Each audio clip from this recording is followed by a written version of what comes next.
কেমন আছো তোমরা সবাই? আশা করি খুব ভালো আছো।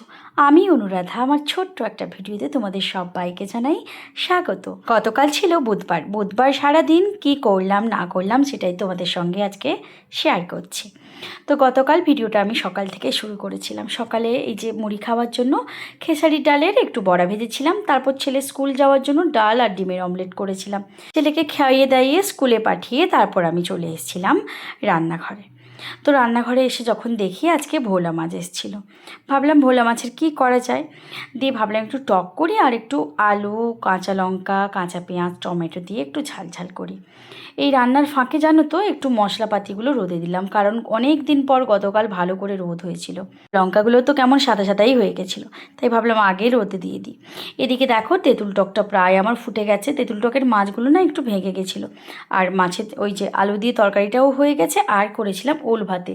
রান্নাবান্না করে গুছানোর পরে তারপর আমার যে দেওর ওই যে বলছিলাম জাল ফেলার কথা, ও বলল বৌদি আজকে আমি পুকুরে জাল ফেলবো। ওই দিন তো তোমরা আমাকে জাল ফেলতে দিলে না, দেখো আমি মাছ ধরতে পারি কি না। দিয়ে আমি ওকে বললাম যে বন্যার জলের সাথে মাছ ধরা আর পুকুরের মাছ ধরার মধ্যে অনেক ফারাক। যাই হোক, তারপর এই যে মাছ ধরলো, ছোট্ট ছোট্ট মাছগুলো সব ছেড়ে দেওয়া হলো, আর কয়েকটা মাছ রাখলো, যেরকম তেলাপিয়া আর একটা ব্রিগেড কাপ আর একটা মৃগেল সম্ভবত, ওই মাছগুলো তুললো। ও যখন জাল দিচ্ছিল আমার কর্তামশাই এসে আমাকে ডাকছেন, কারণ দোকান বন্ধ করে ও দুপুর টাইমটাই এসছে। তাই বললাম ভাইরা জাল দিচ্ছে পুকুরে, আমি বসছি। দিয়ে ওকেও দেখলাম পুকুরে নেমে গেল।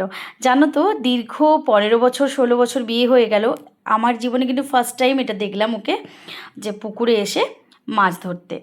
মাছ ধরার শেষে বাড়িতে এসে খাওয়া দাওয়া শেষ করে চলে এসেছিলাম ক্লাসে, যেহেতু বুধবার ছিল ওই দিনটা, আর বুধবার বিকেলে তো একদম পুচকি পুচকিদের আমার ক্লাস থাকে, ওদেরকে নিয়েই ক্লাস করলাম। আজকে ক্লাসটা না নিচের রুমে করেছিলাম, কারণ গত পরশু যোগার ক্লাসটা আমাদের হয়নি, বৃষ্টির কারণে স্যার আসতে পারেননি। তাই স্যার বললেন আমি বুধবার ক্লাসটা করে দেবো, অফ করবো না। দিতে ভাবলাম ঠিক আছে, না আজকে ক্লাসটা নাহলে আমি একটা দিনের জন্য রুমে করে নেব। তো উপরে যেহেতু বড় জায়গা, আর যোগাটা একটু বড় জায়গা না হলে হবে না, নাচটা আমি ভাগ ভাগ করে করে নিতে পারবো। তো সেভাবেই ক্লাস হলো। ক্লাসের পরে বুধবার যাদের ক্লাস থাকে তাদের আজকে যোগা করেছে, তাই সবাই ক্লাস করেনি। একজন বললো আমি তো অনেকটা দূর থেকে আসি, আমি ক্লাসটা করে নেব। ও ক্লাস করে গেল। তারপর একটা নেমন্তন্ন বাড়ি ছিল, ক্লাস শেষ করে চলে গেলাম নেমন্তন্ন বাড়িতে। ওখানে গিয়ে খাওয়া দাওয়া করে চলে এলাম বাড়ি। তো আজকের ভিডিওটা তোমাদের কেমন লাগলো কমেন্ট করে জানিও। আজ আসি আমার জীবনে নতুন কোনো গল্প নিয়ে, আবার দেখা হচ্ছে খুব তাড়াতাড়ি। ভালো থেকো, টাটা।